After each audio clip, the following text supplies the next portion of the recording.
Bem, meus amores, aqui nós já vimos, não é? Como os índios, como os católicos, como os africanos, como os espíritas lidam, não é? Como eles lidam com a morte, como do ponto de vista deles, o que fazer com a morte. E para fechar essa nossa revisão hoje, nós vamos falar aqui novamente de como os nossos irmãos cristãos evangélicos entendem e veem a morte, não é? E vocês lembram que no encontro que nós tivemos, na aula que nós tivemos e que nós falamos, nós tratamos, trabalhamos esse conteúdo, nós descobrimos, não é? Que não tem como falar dos nossos irmãos, não é? Dos cristãos evangélicos, não tem como falar dos evangélicos, nossos irmãos, sem antes entendermos, não é? Por que houve essa cisão. Porque, como vocês sabem, essa cisão aconteceu porque um monge, não é católico, chamado Martinho Lutero, ele protestou, e daí por isso que as religiões evangélicas são chamadas de protestantes, porque ele protestou contra uma série de desmandos que estavam acontecendo, que estavam ocorrendo na Igreja Católica. Ele foi contra uma série de coisas, ele foi contra uma série de situações, e aí ele se rebela, não é? E aí ele rompe com a Igreja Católica, e rompendo com a Igreja Católica, ele também rompe com a tradição do culto aos mortos, que do ponto de vista evangélico não é necessário cultuar os mortos, é necessário sim, não é? Melhorar a vida dos vivos, preparar os vivos e não os mortos. Aqui eu quero ficar aqui com vocês com a página 69. Vamos fechar aqui a nossa revisão trabalhando um pouco a página 69, tá bom, meus amados?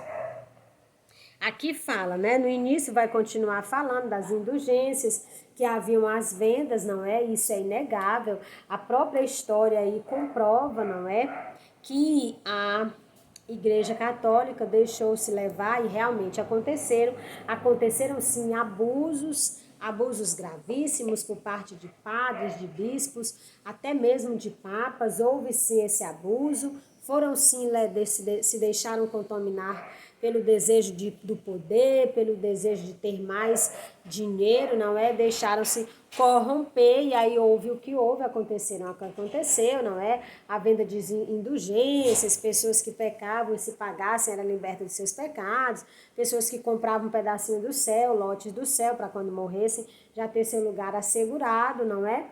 Então, diante de todos esses desmandos, diante de todos esses abusos, Martinho Lutero se rebela, não é? E aí ele cria, não é, a igreja, e aí nasce a igreja protestante. Bem, vamos ficar com dois últimos parágrafos da página 69, tá bom, meus amados? Ele diz o seguinte: Lutero, então, opôs-se a tudo isso. Para resolver a situação, aboliu a ideia do purgatório. Do ponto de vista dos evangélicos, não há um purgatório, há somente o céu e o inferno.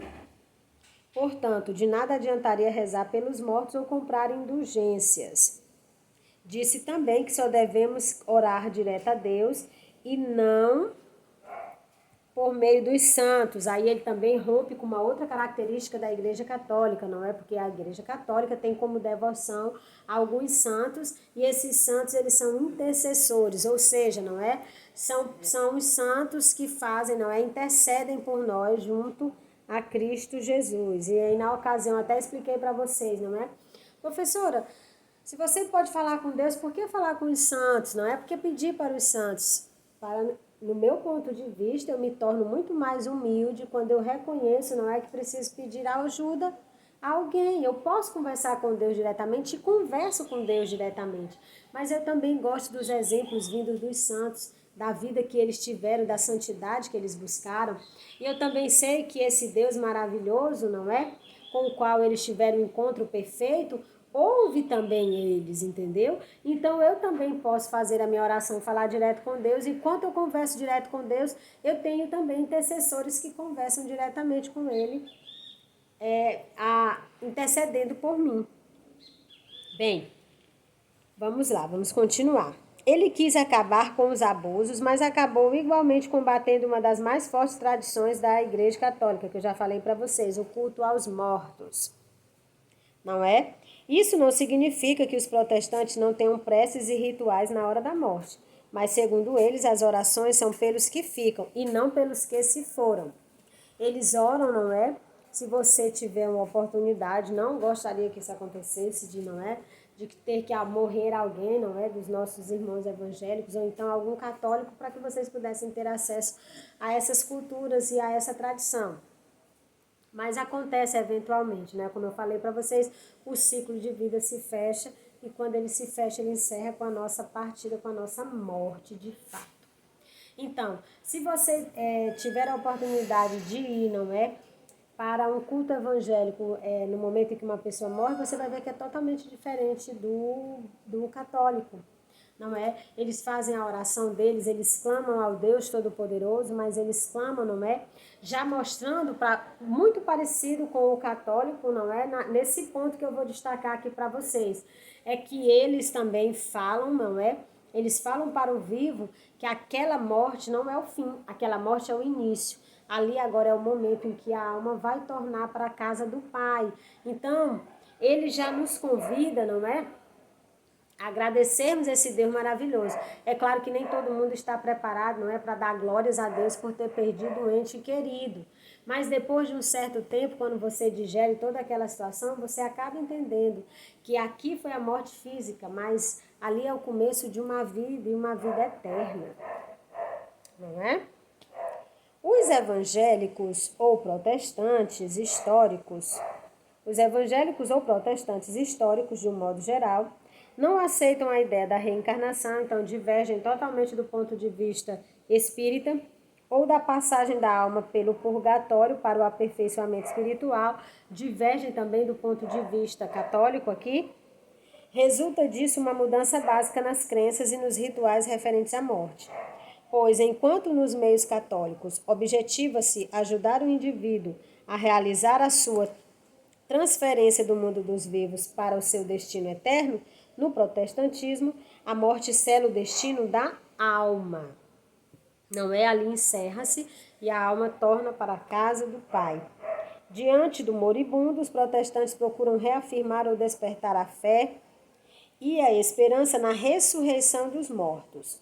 Pelo mesmo motivo, nas exéquias feitas ao redor do corpo vivo, não mais objetivam o morto em si, mas os vivos. São, portanto, rituais para os vivos e não para os mortos.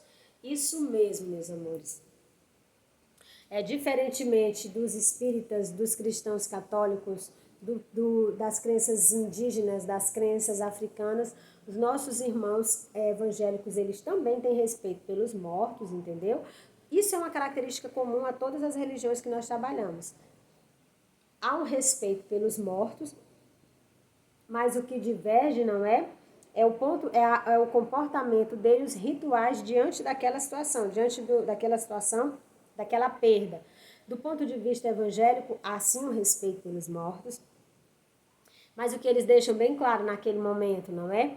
É que enche o coração de alegria. Morreu e não é bom, houve, não é? Uma separação, mas aquela pessoa agora está contemplando a face do Pai, foi para a vida eterna. Não é necessário ele ficar num purgatório. Essa alma não vai reencarnar, essa alma não vai voltar para os mundos dos vivos. Não. Agora, não é? Agora ele vai para a eternidade. Então, todas essas religiões, elas têm um ponto comum. Elas têm, sim, respeito pelos mortos. Todas elas têm respeito pelos mortos. Mas, como nós acabamos de ver, cada um com os seus ritos, cada um com suas crenças e com os seus pontos de vista, tá bom, meus amados? Meus amores, aqui eu encerro mais uma aula. Convido vocês e sugiro também a vocês que, por favor, aprofundem o conhecimento de vocês nos conteúdos que nós trabalhamos, especificamente este conteúdo, que será o conteúdo a ser trabalhado, não é? Nesse ciclo de avaliações que nós faremos, tá ok? Você vai ter à sua disposição aí os vídeos que já foram gravados, essa revisão que está gravada, vai ter à disposição todo o material didático, entendeu? Vai ter a possibilidade de fazer a avaliação em casa. Então, por favor, estudem, deem o máximo de vocês, não é? Para que na hora de fazer a avaliação, vocês possam fazer a avaliação com a maior segurança possível, tá bom? E essa segurança, ela advém do teu compromisso com os teus estudos, que eu sei que está sendo extraordinário, porque eu vejo vocês nos grupos, não é? O quanto vocês estão se esforçando, eu já parabenizo vocês, entendeu? E já peço também a vocês, não é, que possam, não é, empenhar-se ao máximo nos estudos para que possam fazer uma ótima prova de ensino religioso, tá bom, meus amados? Aqui eu encerro a minha aula, fiquem todos com Deus, tá bom? Tenham uma ótima semana e que Deus abençoe a todos nós, tá bom, meus amores? Até a nossa próxima aula. Tchau!